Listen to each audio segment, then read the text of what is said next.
कहानी की शुरुआत 1952 में किया जाता है। रोमानिया के सेंट कार्टा एबी नामी चर्च को दिखाया गया, जहां पर दो नन को दिखाया जाता है जिनके हाथ में एक रहस्य चाबी थी। दोनों नन उस चाबी को लेकर फिनिट हिग्दियो नाम के दरवाजे के पास जाकर खड़ी हो जाती हैं। उन नन में से एक नन कहने लगी कि ये जो हम करने जा रहे हैं वो सही है कि नहीं। जवाब में दूसरी नन कहती है इसके अलावा और कोई दूसरा रास्ता नहीं है। इतना कहकर अंदर चली गई। दरअसल लालटेन वाली नन किसी पवित्र निशानी के लिए जा रही थीं। उसके अंदर जाते ही एक खौफनाक आवाज सुनाई देने लग गई। उसी टाइम पर उसे किसी बहुत ही बुरी शैतानी शक्ति ने उसके बॉडी पर अजीबो गरीब तरह के निशान और कट्स लगाए हुए थे। जख्मी नन खून से लाल हुआ। चाबी को दूसरी सिस्टर को देकर कहने लगी इस शैतान को बाहर निकालने के लिए एक शरीर चाहिए और अब ये तुम्हारे पीछे चला आएगा। अभी उसका इतना कहना ही था कि अचानक से उसे कोई अंदर खींच लिया। दूसरी नन जिसके हाथ में चाबी था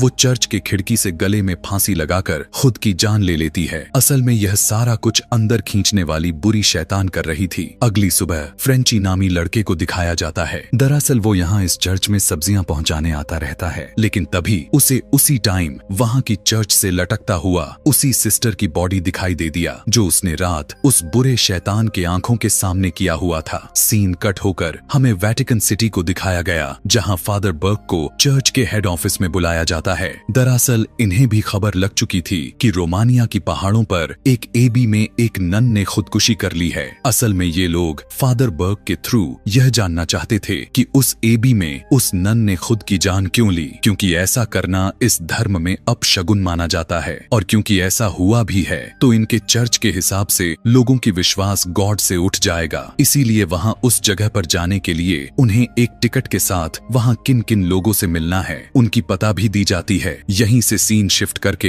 हमें लंदन में एक आयरन नाम की लड़की को दिखाया गया। असल में ये भी एक सिस्टर ही थी, लेकिन पूरी तरह से नन नहीं बनी थी क्योंकि उसकी शपथ पूरी नहीं हुई थी, यानी उसने अपने आप को गॉड के नाम नहीं किया था। फादर बर्क आयरन से मिलकर उसे पिछले हुए सारी कांड को बताते हुए कहने लगे कि मुझे तुम्हें ले जाने को कहा गया है क्योंकि तुम उस इलाके के बारे में जानती हो, मगर ऐसा कैसे हो सकता था क्योंकि आयरन वहाँ कभी गई ही नहीं थी। यहाँ से सीधा दोनों उसी लड़के के पास चले जाते हैं जिसने उस लटकती हुई नन को देखा हुआ था। फ्रेंची नाम का लड़का उन्हें उसी जगह पर लेकर जाता है जहां से नन ने अपनी खुद की जान ली थी। अंदर जाने के बाद उन्हें पता चलता है कि वो खुदकुशी करने वाली नन वहां उस जगह पर बैठी हुई थी क्योंकि फ्रेंची ने उसे यहाँ लेटा कर गया हुआ था। उसे देखकर फ्रेंची डर जाता है। आगे बढ़कर जब फादर उसके पास गए तो इन्होंने उसके हाथ में उसी पहली वाली नन की दी हुई चाबी मिलती है। यहाँ पर इन्हें कुछ समझ में नहीं आता कि यह चाबी किसकी है और कहाँ लगेगी। इसके बाद उस खुदकुशी करने वाली नन को पूरे सम्मान के साथ दफना दिया जाता है। और जब वे तीनों उस एबी के पास जाते हैं जो देखने को मिला कि वहाँ पर गिरा हुआ खून अभी भी ताजा था क्योंकि उस नन को मरे हुए लगभग महीने गुजर चुके थे।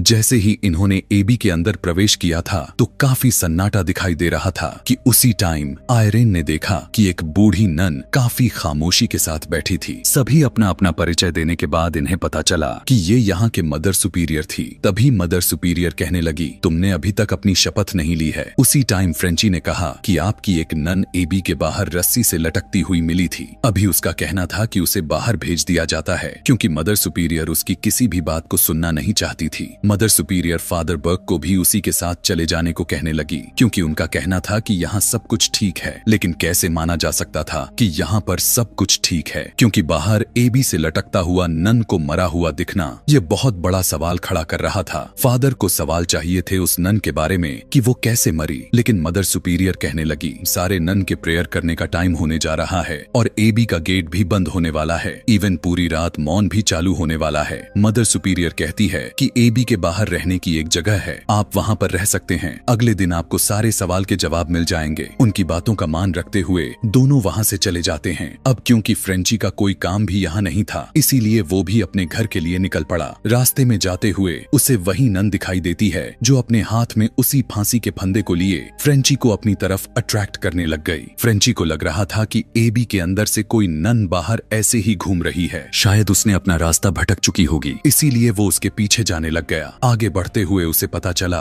कि वो तो अब वहाँ की कब्रिस्तान की तरफ आ पहुँचा है। उसी दौरान वही नन जिसका पीछा करते हुए यहाँ तक आया था वो अचानक से उसके सामने पेड़ से लटकती हुई दिखाई दे देती है और फौरन से कूदकर उसके ऊपर ही चढ़ जाता है। दरअसल ये कोई और नहीं बल्कि वही शैतान था जिसने पहली नन को मारते हुए अंदर खींचा और उस दूसरी वाली नन को फांसी लगाने पर मजबूर कर दिया।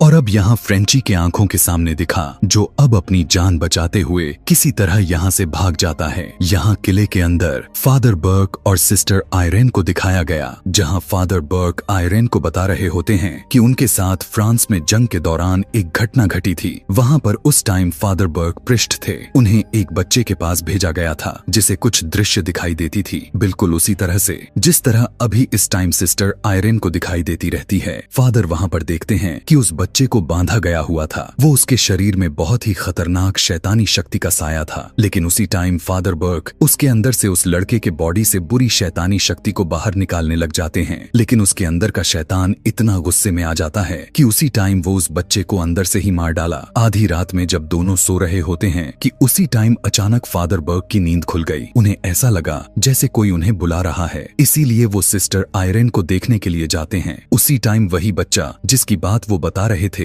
वो उसी किले के अंदर भागता हुआ दिखा। फादर उसका पीछा करने लग जाते हैं। वो बच्चा फादर को अपनी तरफ अट्रैक्ट करता चला जाता है और फादर भी उसकी तरफ भागने लग जाते हैं। पीछा करते करते वो उसी कब्रिस्तान में चले जाते हैं जहाँ पर फ्रेंची पहुंचा था। वो बच्चा उन्हें बार बार डराने की कोशिश करता है। फादर तो बस यह जानना चाहते थे कि आखिर वो बच्चा कौन है, कहीं खो तो नहीं गया। कि तभी उसी टाइम उस बच्चे के मुंह से एक सांप निकलने लग जाता है और वही सांप फादर बर्क पर अटैक करके उन्हें एक प्लान की गई कब्र में गिराकर कैद कर देता है। दरअसल ये कब्र किसी और का नहीं बल्कि उन्हीं फादर बर्क का ही था। कब्र की घंटी को सुनकर सिस्टर आयरेन की आंख खुल जाती है। यहाँ इस बार सिस्टर आयरेन इस चर्च को इन्वेस्टिगेट करने का फैसला करती है कि तभी चर्च के अंदर उसी शैतान का साया दिखाई दिया जो उन दोनों सिस्टर की जान ली थी। जब आयरेन मिरर में देखती है तो उसके पीछे वो शैतान आ गया था, लेकिन जब उसने पीछे की तरफ देखा तो वही शैतान अचानक से गायब हो गया। लेकिन उसी टाइम अचानक से मिरर में आकर उस मिरर को तोड़ देता है, जिससे डरकर आयरेन चर्च से बाहर निकल जाती है। कि तभी फादर के बजा रही घंटी की आवाज सुनकर आयरेन कब्रिस्तान की तरफ जाती है। वहां आते ही उस कब्रिस्तान के अंदर के सारे कब्र के ऊपर लगी हुई सारी घंटियां बजने लग जाती हैं, जिससे आयरेन कंफ्यूजन में आ जाती है कि पहली घंटी कौन थी। लेकिन सिस्टर आयरेन अपने द्रव्य शक्ति से उस कब्र का पता लगा लेती है जिसमें फादर बर्क कैद हुए थे। पता चलते ही फौरन से आयरेन उस कब्र को खोदने लग गई। लेकिन उसी टाइम वो बुरा शैतान फादर बर्क के सर को पकड़कर अंदर ही दबाकर मारने की कोशिश करने लग जाता है। असल में ये वही था जिसकी कब्र थी। फादर के बाहर निकलते ही पता चला कि इसी कब्र में काफी सारे बुक दिखाई दिए, जो शायद इन्हीं किताबों में इनके सवालों के जवाब मिल जाएंगे। अगले दिन एबी में जाने के बाद पता चला कि अंदर सिर्फ औरत ही जा सकती है, इसीलिए फादर बर्क सिस्टर आयरेन को उसी चाबी को देकर अंदर भेज दिए। अंदर जाकर आयरेन देखती है कि एक नन जीसस के सामने बैठकर प्रेयर कर रही थी। असल में यहाँ इनका एक रूल था कि इस चर्च में जितने भी नन्स होती हैं वे सभी बारी बारी से एबी में प्रे करती रहती हैं, क्योंकि इनका प्रे रुकना नहीं चाहिए। यहाँ आयरेन को एक नन एबी के इतिहास के बारे में बताने लग गई। उसने बताया कि इस एबी को कई अरसे पहले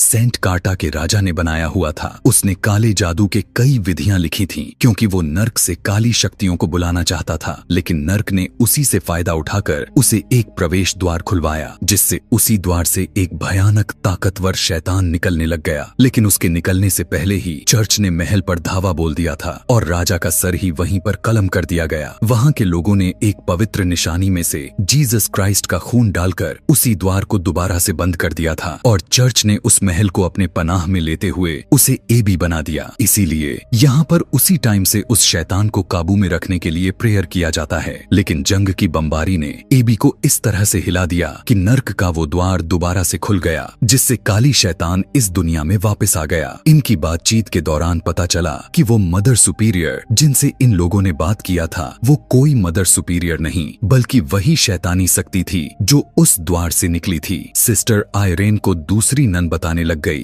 कि वो हमारे ही बीच रहकर नन का रूप लिए घूमती रहती है ताकि हम पर काबू पा सके। और इधर जब फादर उस बुक में चाबी को लगाने वाले दरवाजे को खोज रहे थे, उसी टाइम वो मदर सुपीरियर के भेस में वो शैतान गुर्राने लग जाता है। फादर जब चेक करने के लिए गए कि अंदर कौन है, तभी अचानक से वो शैतान उनकी हाथ को पकड़ लेता है और अचानक से वो वहां से गायब भी हो जाता है।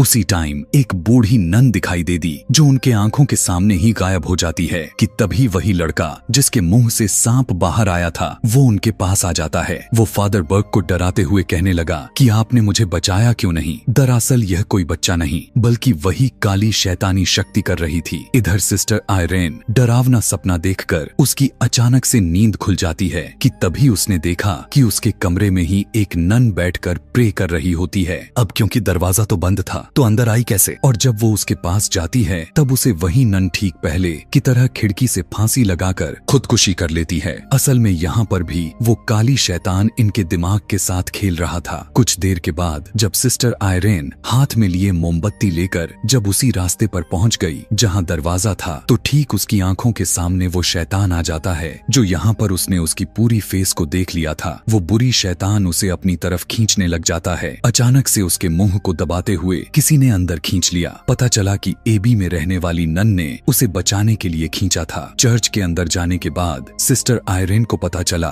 कि उस काली शक्ति ने एक नन को वहीं पर काफी बुरी तरह से मार दिया है। अब सभी नन वहां आकर सिस्टर आयरेन को भी साथ में गॉड पर नजर रखते हुए प्रेयर करने के लिए बोलने लग जाती हैं और सारे दरवाजे को लॉक्ड कर देती हैं ताकि वो शैतान अंदर ना आ सके। कि तभी वो शैतान वहां आकर उन सारी नन को एक साथ उठा फेंकता है जिससे सभी नन पलक झपकते ही मारी जाती है। अब प्रेयर करने की बारी सिस्टर आयरेन की थी। वो प्रेयर में लीन हो चुकी थी लेकिन उसी दौरान शैतान आकर उसके पीठ पर कट लगाते हुए निशान लगाने लग गया जिस तरह से कट लगाते हुए उस पहली नन को मारा था। असल में यहाँ उसने अपने होने का उदाहरण दे रहा था। इधर फादर को एक कोड के जरिए पता चला कि यही वो दरवाजा है जिस दरवाजे के पास इन्हें जाना है, क्योंकि फ्रेंची ने कहा हुआ था कि नन इसी दरवाजे से आकर उसके लाए हुए सामान को लेकर जाती हैं ताकि उन्हें महल से निकलना ना पड़े। और जब फादर बर्क उस दरवाजे के पास जाते हैं तो यहाँ पर भी वही शैतान उन्हें जाने से रोकने लग गया और अचानक से शैतान फादर को जैसे ही मारने वाला था कि ठीक मौके पर फ्रेंची आकर उन्हें बचा लेता है। दरवाजा नॉक होने पर जब सिस्टर आयरेन दरवाजा खोलने गई तो यहाँ पर मरी हुई सारी नन गायब हो जाती हैं। असल में यहाँ कोई नन थी ही नहीं क्योंकि अभी तक शैतान इनके दिमाग के साथ खेल रहा था।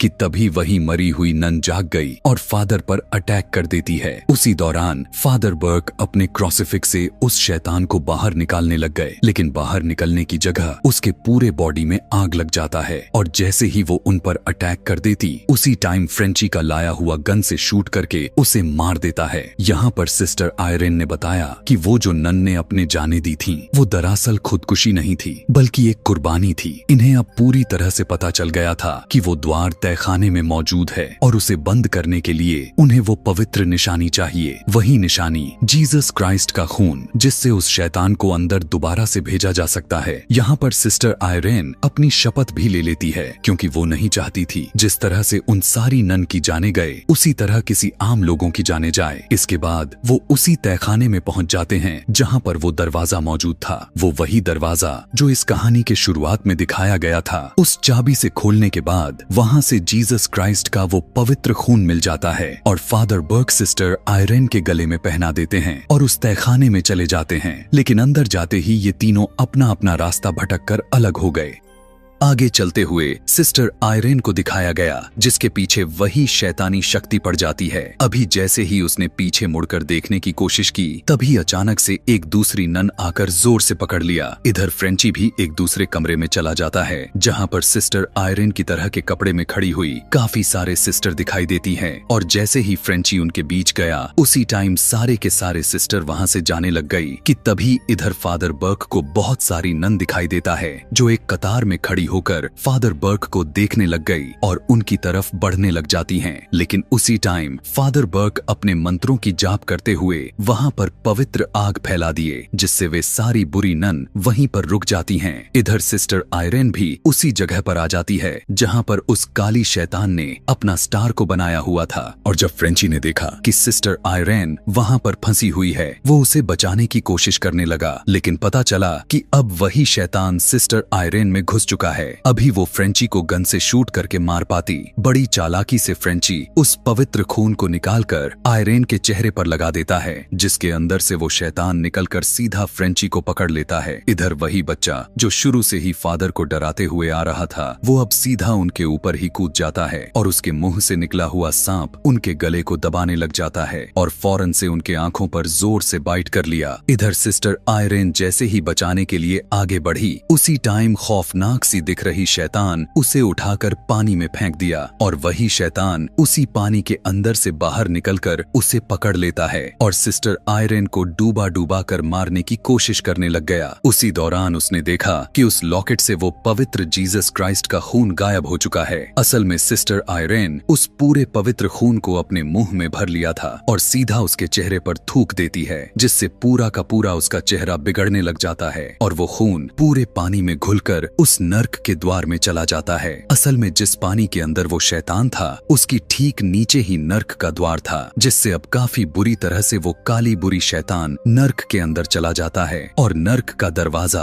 अब पूरी तरह से बंद हो गया। सिस्टर आयरेन की भी जान फ्रेंची ने बचा लिया था, लेकिन यहाँ इस एबी से जाते वक्त फ्रेंची के गर्दन पर उस उल्टे हुए क्रिसफिक्स का निशान दिखता है। मतलब ये वो शैतान गया नहीं है। इसी के ठीक 20 साल बाद उसकी हालत काफी बिगड़ चुकी थी, क्योंकि दिखाया गया एड वॉरेन और लॉरेन वॉरेन दोनों उसी के केस पर काम कर रहे थे। असल में एड वॉरेन और लॉरेन वॉरेन दोनों इन्हीं सब चीजों पर काम करते रहते हैं। उसी जगह पर हमें कैरोलिन नाम की औरत भी दिखाई जाती है, जो दी कंज्यूरिंग पार्ट 1 भी में दिखाई गई है, क्योंकि उसके घर में ठीक इसी तरह से हो रहा है और वो इस टाइम एड वॉरेन और लॉरेन वॉरेन से बात करने के लिए आई हुई है। और इसी के साथ यह कहानी यहीं पर खत्म हो जाती है। इसी तरह के और भी मूवी एक्सप्लेनेशन वीडियोस देखने के लिए नीचे कमेंट में नेक्स्ट पार्ट लिखना बिल्कुल भी ना भूलें। Thanks for watching.